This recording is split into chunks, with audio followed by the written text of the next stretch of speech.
प्यारे बच्चों, आज मैं आपको श्रेणी के बारे में जानकारी देने जा रहा हूं, जो कि क्लास 10th का अध्याय 5 का एक प्रश्न है। उसमें एपी के बारे में अर्थात समांतर श्रेणी जिसको कहते हैं उसके बारे में चर्चा किया गया है। तो पहले मैं इसके कुछ पहले की बात को आपके सामने रख रहा हूं। इसको सुनने के पहले मैं आपसे निवेदन करूंगा कि सबसे पहले जो पहली बार इस पर आए हैं तो इसको देख रहे हैं तो वे इसको सब्सक्राइब करें, लाइक करें, शेयर करें और वीडियो शुरू से अंत तक देखें, तब आपको समझ में आएगी। तो चलिए मैं आपको ले चलता हूं कि श्रेणी है क्या। श्रेणी का अर्थ होता है अनुक्रम। श्रेणी का क्या अर्थ होता है? अनुक्रम। अनुक्रम में होता है कि किसी भी चीज का ऐसा क्रम जिसमें एक दूसरे के बीच की दूरी समान हो। एक होता है क्रम। क्रम में तो लगातार लगातार तो हम जैसे 2, 8, 7, 50, 20 और ये 20, 50 कुछ भी लिख सकते हैं लगातार हम, तो वो क्रम में वो लगातार। लेकिन एक क्रम के साथ साथ एक अनुक्रम होता है। अनुक्रमता पीछे मैंने एक के पीछे जो दूसरा चीज रहे, हर एक अंक के पीछे जो दूसरा अंक रहे, सबके बीच का अंतर एक जैसा हो। यानी किसी भी संख्या का वैसा क्रम, किसी भी संख्या का वैसा क्रम जिसमें एक दूसरे के बीच की दूरी समान हो। संख्याओं का वैसा क्रम, अंकों का वैसा क्रम, जहां की या किसी भी चर अचर कोई भी चीज रहे जिसका भी आप क्रम तैयार कर रहे हैं, तो किसी भी चीज का ऐसा क्रम जिसमें एक दूसरे के बीच की दूरी क्या हो, बिल्कुल समान हो, वह अनुक्रम। उसी को कहते हैं श्रेणी, यानी सीढ़ी। आप कभी सीढ़ी पर देखे होंगे, चाहे बांस का बना हो या घर का छत का सीढ़ी बना हो, आप देखिएगा हर धाप की जो दूरी है बराबर मिलेगा। इसी को कहते हैं अनुक्रम या श्रेणी। हमारे विद्वानों ने उसी को अंग्रेजी में क्या कहा है? प्रोग्रेशन। क्या कहा है? प्रोग्रेशन। तो श्रेणी का दूसरा नाम है श्रेणी। इसको हम क्या बोलते हैं? हम श्रेणी भी बोल सकते हैं। श्रेणी को हम श्रेणी भी बोल सकते हैं। ये हमारे विद्वानों ने इसको 3 तरह का बताया है। ये 3 तरह के होते हैं। सबसे पहला होता है समांतर श्रेणी।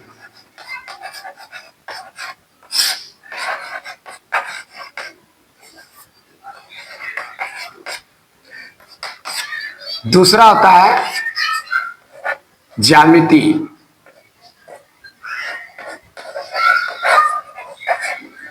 ज्यामिति श्रेणी होता है।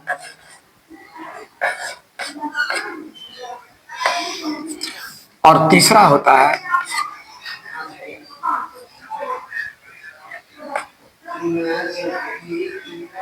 तीसरा हमारे विद्वानों ने बताया है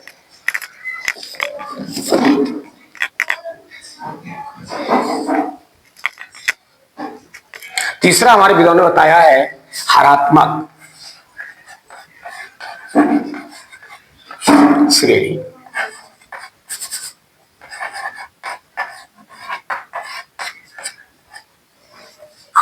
तीन तरह के श्रेणी को बताया है। इसको कहते हैं अर्थमेटिक प्रोग्रेशन। अर्थ ARTHIC, अर्थ ARTHI, arithmetic ARTH, arithmetic MATIC, arithmetic progression. दूसरा होता है ज्योमेट्री, GEOMATRY,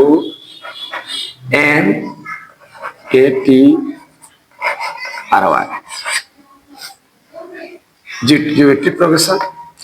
तीसरा होता है हरात्मक, जिसको कहते हैं हार्मोनिक।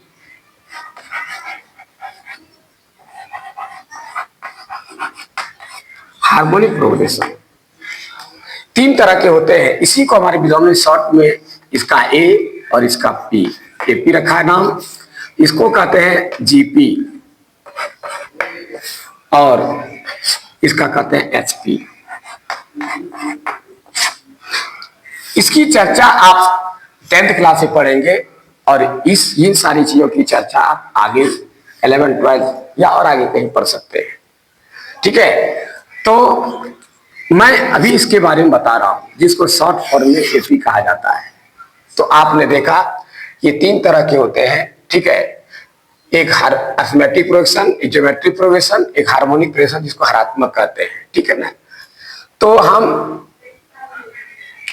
अभी आपको समांतर श्रेणी के बारे में बता रहे हैं।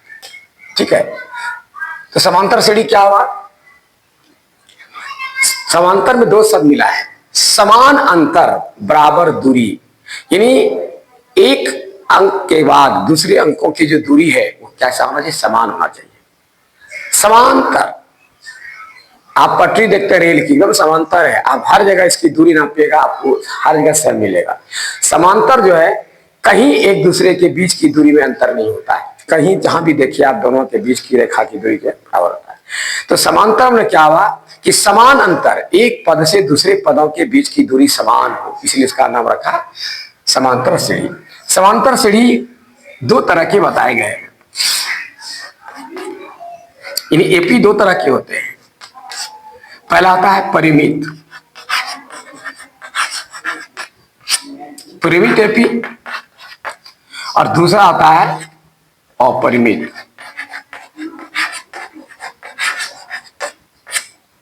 एपी परिमित में क्या आता है कि जैसे एपी लिख करके लिख दिया है 2 4 6 8 10, क्लियर हो गया?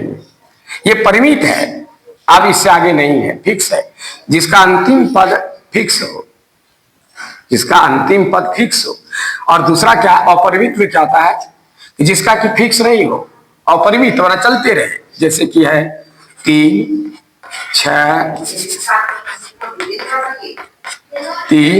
6 9 12 15। बताइए इसमें अंतिम पद का पता है आपको? कोई पता नहीं, ये और अभी कहां तक जाएगा इसका कोई गारंटी नहीं है। इसलिए ये अपरिमित है, यानी अनंत है, लेकिन ये परिमित है कि इसका 10 तक ही है, यानी अंतिम पद जो है 10 है, इसका अनंत है। तो इसलिए एपी को 2 तरह से माना गया, एक परिमित, दूसरा एक अपरिमित। दोनों श्रेणी है, समांतर श्रेणी में दोनों आता है। ठीक है, क्योंकि हर जगह की दूरी समान है, 2 4 6 हर जगह की दूरी देखिए समान है, हर जगह का अंतर समान है, इसलिए दोनों श्रेणी है, दोनों एपी ही है। लेकिन एक में क्या है, इसका अंतिम पद फिक्स कर दिया गया है, इससे आगे नहीं बढ़ेगा। लेकिन इसमें फिक्स नहीं है, डॉट डॉट मतलब हुआ, और इसमें आगे पद है। ठीक है, जिसका अंतिम में ए एन लिख दिया। बताऊंगा ये क्या चीज है। चलिए मैं आगे आपको ले चलता हूं। इसके बाद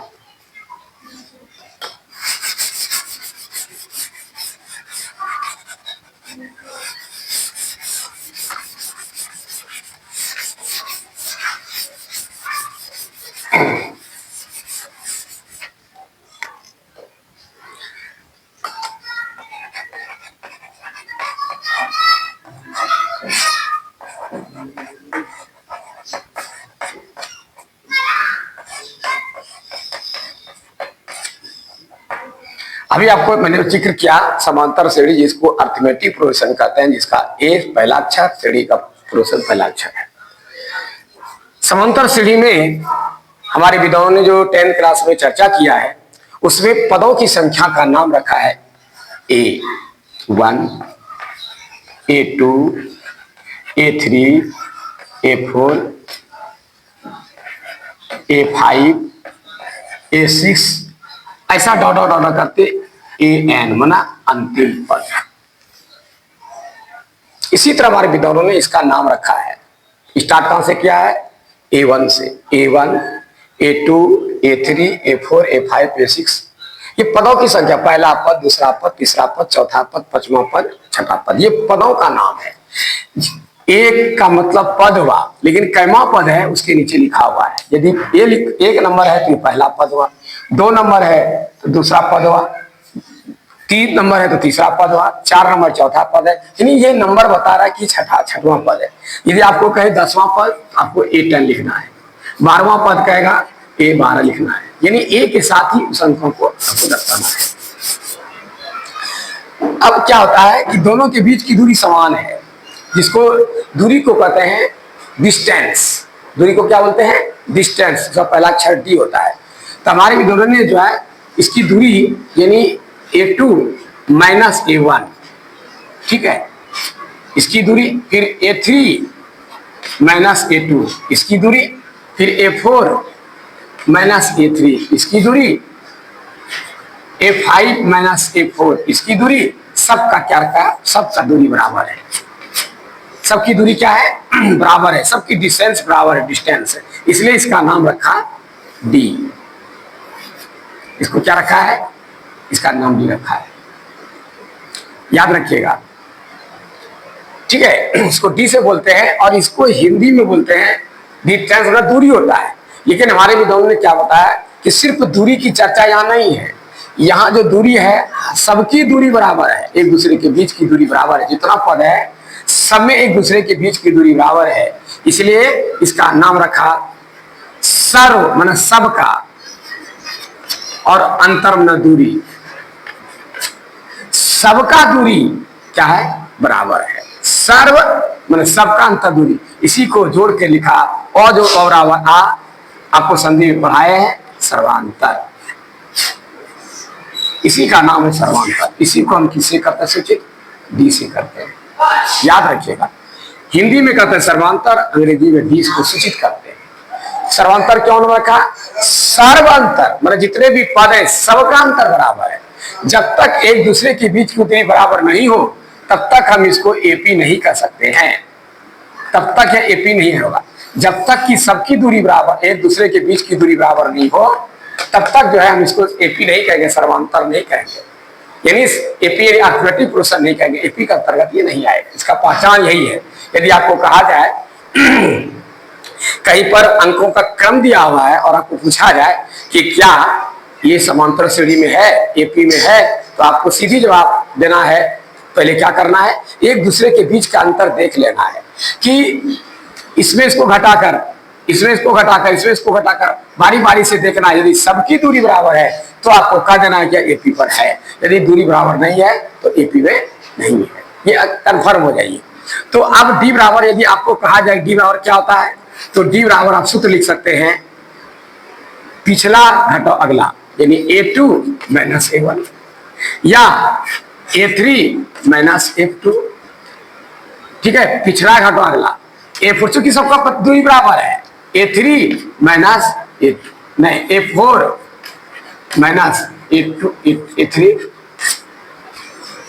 A5 माइनस A4, यानी अगला पद घटो पहला पद, अगला पद घटो पहला पद, अगला पद घटो पहला पद, अगला पद घटो पहला पद, इसी से दिन निकलता, उल्टा होता है। इधर से इसको घटाना है, चूंकि ये बढ़ते क्रम में, तो बेसिक का घटाना है तो हमेशा इधर जो है आपको बढ़ते क्रम में जा रहा है इधर, इसलिए या बढ़ते घटते जो भी हो, लेकिन नियम है इसका कि दूरी जब भी डी निकाला जाता है सेकंड पद में पहले पद से, थर्ड पद में सेकंड पद से, यानी दूसरे पद में पहले पद को घटाकर निकाला जाता है, इसी तरह से निकाला जाता है। तो बाद वाले में पहले वाले को घटाकर किसी भी पदों के साथ आप करें, सबका बराबर दूरी है, सबका अंतर एक जैसा है, इसलिए इसका नाम सर्वांतर रखा गया है। इसलिए हम A6 माइनस A5 भी लिखेंगे तो वही आंसर होगा डी बराबर, 5 में 4 को घटाएंगे तो वही आंसर होगा। यानी पिछले पद से अगले पद को घटाकर हम कहीं भी डी निकाल सकते हैं। ये डी निकालने का आपको तरीका बता दिया। तो A1 A2 A3 जान गए आप, उसका डी के बारे में जानकारी है। डी का अर्थ सर्वांतर होता है, यानी सबका अंतर, बराबर अंतर, इसलिए सर्वांतर हुआ, डी इसको रखा गया नाम। और ये सब पदों का नाम है, ठीक है। और ये एन जो देख रहे हैं, एन का मतलब होता है पदों की संख्या, पदों की संख्या। जैसे A3 A1 है, यानी पहला पद, ये पदों की संख्या में एन के जगह पर ये रखा गया है। ये पहला पद, ए माना पद हुआ, ए का अर्थ हुआ पद, ए माना पद हुआ, ए को हम पद बोलते हैं, लेकिन कैमा पद है या लिखा हुआ है, ये संख्या जो है नीचे लिखा रहा है, ये पद है लेकिन पहला पद, दूसरा पद, तीसरा पद, ये संख्या जो एन है, यही एन है। ये एन के जगह पर लिखा हुआ है ये छठवां पद, यानी इसका यदि पूछा जाए एन बराबर कितना है तो 6, इसका एन बराबर 5, इसका एन बराबर 4, इसका एन बराबर 3, इसका एन बराबर 2, इसका एन बराबर 1। ए के नीचे जो दिया हुआ है वो पदों की संख्या है, यानी n माना पदों की संख्या लिखा हुआ है, n बराबर पदों की संख्या। इसको याद रखिएगा, किसी भी ए के नीचे जो भी संख्या लिखा हुआ है वह n बराबर होगा, यानी पदों की संख्या होगा। कंफर्म हो गया? इतना जानकारी आपको दे दिया मैं। अब हम आगे चलते हैं।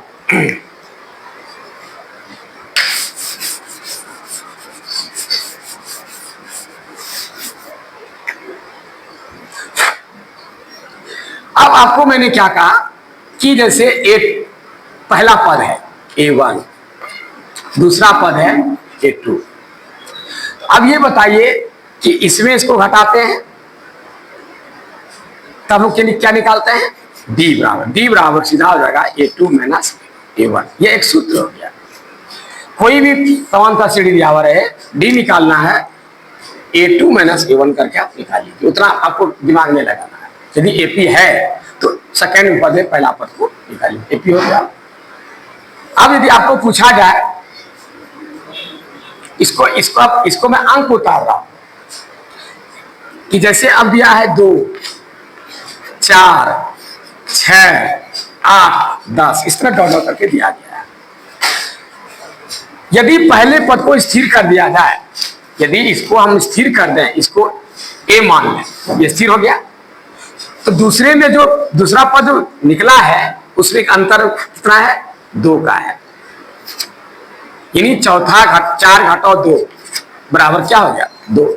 ये 2 क्या हुआ? आपका D निकल गया। मैंने अभी सिखाया कि सेकेंड पद में पहले पद को घटाते हैं, सेकेंड पद में ये A2 हुआ, ये A1 है और ये A2 है, हमको D निकालना है, तो D बराबर क्या हो जाता है? A2 माइनस A1 बराबर क्या हुआ? D निकलेगा। ठीक है, तो यहां अंतर कितना हुआ? सर्वांतर D बराबर कितना हो गया? हमारा D बराबर हो गया 2। ठीक है, जब D 2 हो गया तो अब हम पहला पद इसको हम कैसे लिखेंगे? यहां यदि हम सूत्र में इसको लिखना चाहेंगे तो क्या लिखाएगा? पहला पद को हम A बोलते हैं, चलिए A1 नहीं दीजिए, L दीजिए, प्लस इसमें कितना जोड़े? जो 4 आपका पहला पद में आपने 2 जोड़ा, जो इसके बीच में अंतर था, तो A प्लस क्या है? D, A प्लस D हो गया। ठीक है, तीसरा पद में देखिए, अब इसमें कितना जोड़ा आपने? फिर जितना यहां था, जितना सर्वांतर यहां जोड़े आप, यदि हम इसको स्थिर कर दें तो इसका दुगुना इसमें जोड़ा आपने। देखिए 2, 2, 4, 2, 6, यानी 2 दूना 4, 4 इसमें जोड़ा आपने, यानी 2 में 4 जोड़ा, तब आपका क्या हुआ? 6 हुआ। फिर यदि 2 को स्थिर कर दिया जाए, इसमें कितना जोड़ा आपने? 2 जोड़ 6 जोड़ा, तब 8 हुआ। फिर यदि A को स्थिर कर दिया जाए पहला पद को, तो A में कितना जोड़ा? कितना जोड़ा? 8 जोड़ा, तब क्या हुआ? 8, 2, 10 हुआ। इससे क्या पता चलता है कि इसमें D कितना है? 2 है। ठीक है, D कितना है? 2 है। तो पहला पद में D जोड़ दिए, तो पहला पद में D जोड़े, दूसरा पद बन गया। फिर तीसरा पद जोड़ना है तो इसका दुगुना जोड़, यानी 2D। तीसरा पद जोड़ना है, A प्लस कितना जोड़ दिए? 3 दूना 6, 3D। ठीक है, फिर चौथा पद जोड़े तो क्या हुआ? A प्लस 4 दूना 8D, 4D। ठीक है, 1, 2, 3, 4। ठीक है, तो ये पहला पद में A था, दूसरा पद में D जोड़े, तीसरा पद में A जोड़े, ये चौथा पद हुआ, ये पांचवा पद हो गया। ठीक है, 1, 2, 3, 4, 5, ये पांचवा पद है। ठीक है, अब इससे हमने, अब इतना जो हम समझाए, इससे हमने एक निष्कर्ष निकाला। क्या निष्कर्ष निकाला? हमने क्या देखा कि जैमा पर उसमें एक कम D। देखिए, हमने दूसरा पद पूछा आपसे, तो दूसरा पद में क्या लिखा?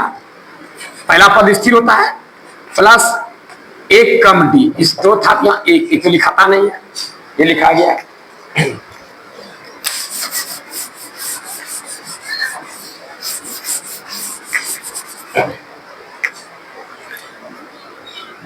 ये पहला पद है, दूसरा पद निकालना A2, तो हम क्या लिखेंगे? A plus D। ठीक है, A3 निकालना है तो हम क्या बोलेंगे इसमें?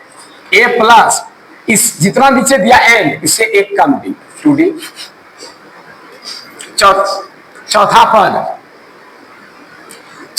का रहा है तो क्या होगा, जितना पद उससे एक कम डी, चौथा पद हो गया। पांचवा पद ए फाइव क्या होगा, ए प्लस 4d। छठा पद क्या होगा, जितना पद है उससे एक कम डी, ए जोड़ 6 है तो या 5d। यानी यहां जितना कहा जा रहा है डी के पास एक कम, यहां जितना कह रहा है डी में एक कम, यहां जितना कह रहा है डी में एक कम, यहां जितना पद कह रहा है उससे एक कम। यह एक सूत्र हो गया आपका। यदि आपको पूछा जाए 10वां पद कितना होगा तो आप निर्धरले बोल सकते हैं a प्लस 9d। ये 10वां पद हो गया, ए 10। इस तरह से आपको कहेगा a50 यानी 50वां पद, a प्लस 49d। एक सूत्र हो गया, इससे एक कम डी, जितना पद उसमें एक प्लस उतना एक कम डी। 100वां पद है, 100 लिखा है तो क्या होगा, a प्लस एक कम 99d। ये पदों का निकालने का एक तरीका सिखा दिया। यदि कोई आप पूछे या जरूरत पड़े तो आप इस तरह इसको निकाल सकते हैं।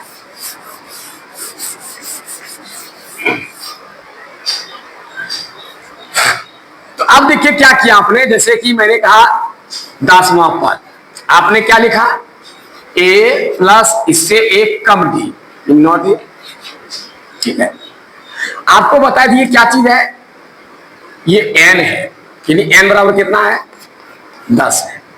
ठीक है, अभी क्या किया, इसमें एक कम डी, यदि n 10 है, यदि हम a की जगह पर 10 न लिख करके n लिख दें तो अब क्या होगा, a प्लस इससे एक कम डी यानी n-1, इसी में एक कम किया आपने, यानी इसको जो आपने बनाया कैसे बनाया, a प्लस 10 घटाओ 1 डी। तो ये करने से क्या हो गया आपका, a प्लस 10 में गया 9 डी बना। इसी से आपने इसको तैयार किया। तो हम इसके जगह पर 10 के जगह पर क्या लिखे, n लिखे हैं, तो यहाँ 10 जगह n लिख दिया आपने, और घटाओ 1 इंटू डी। अब ये एक सूत्र आपका तैयार हो गया, आपको रखने की आवश्यकता नहीं, सूत्र आपने तैयार कर दिया। a n बराबर a प्लस n-1d, यानी जयमा पद उसमें से एक कम डी, जयमा पद उसमें से एक कम डी, सूत्र हो गया। अभी देखिए क्या है, यदि आपको a दिया हुआ है, जैसे AP दिया हुआ है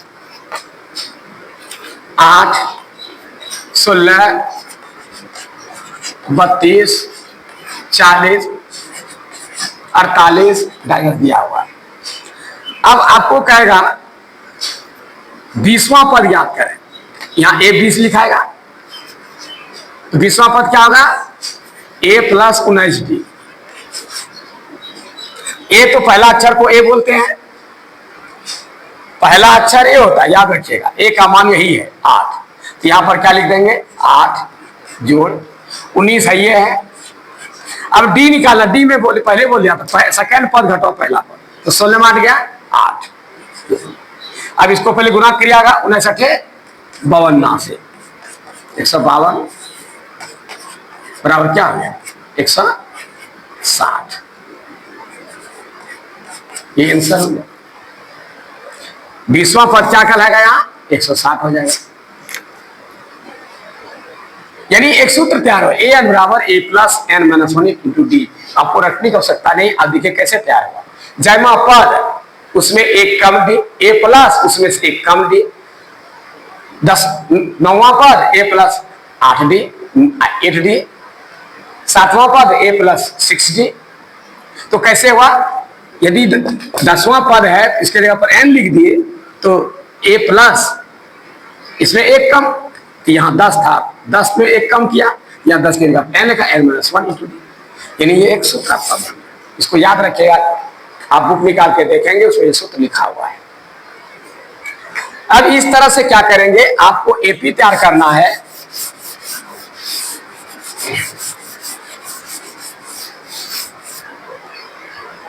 यदि आपको a बराबर दिया हुआ रहे, a बराबर 5 है, d बराबर 2 है, तो एपी ज्ञात करें।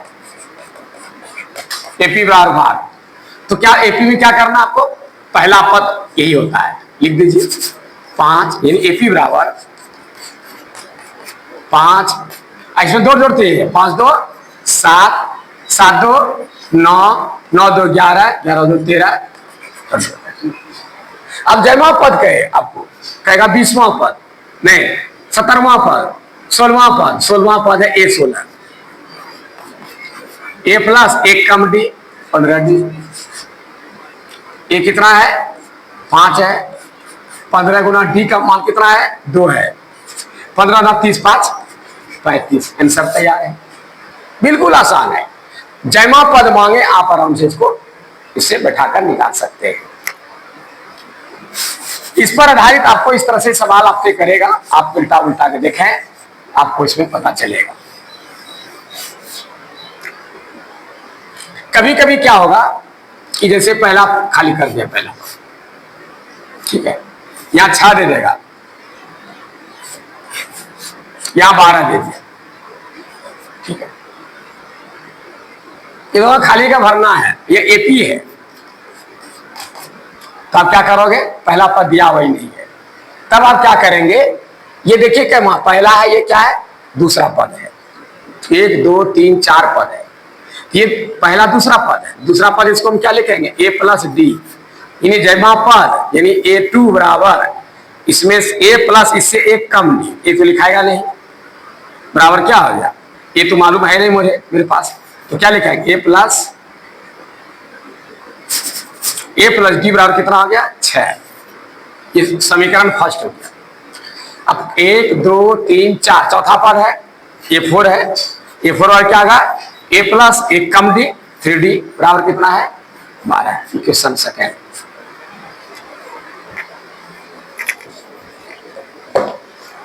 आप विलोपन विधि पढ़े हैं, आप आराम से क्या करेंगे, चिन्ह बदल दें, ये कैंसिल हो गया, समान पद है, एक ही समान पद है लेकिन अलग अलग चिन्ह है, तो घटाव क्रिया का 3 में 1 या 2, अधिक का माइनस का चिन्ह माइनस बराबर क्या होगा, यहां भी चिन्ह बदलेगा, 1 प्लस 1 घटाव क्रिया 12 में 6 गया 6 होगा, अधिक अंक माइनस है 2 किया 6, डी बराबर क्या हो गया 3 हो गया। अब डी बराबर मालूम हो गया आपको, तो डी बराबर जब मालूम हो गया तो पहला पद में क्या होगा, इस पर बैठाइए, A प्लस डी बराबर कितना है 6 है, तो यहाँ D के जगह पर मान बैठाइए 3 बराबर 6, इसलिए A बराबर क्या होगा, उसको उस पार कीजिएगा 3 आंसर, A निकल गया। जब A मालूम है और D बराबर 3 निकल गया, तो अब पहला पद आपका निकल गया 3, तीसरा पद मानना है, तो तीसरा पद था A प्लस 2D, A हो गया 3 और 2 गुना D का मान 3 है, 3 गुना 6 3 9 होगा, आंसर तैयार हो गया। इसी तरह के तरीके से आप बना सकते हैं। तो मेरे ख्याल से एपी के बारे में जानकारी आपको दिया, आगे जो जानकारी और देना है मैं आगे वीडियो में दूंगा, तब तक के लिए मुझे इजाजत दीजिए, तब तक के लिए धन्यवाद।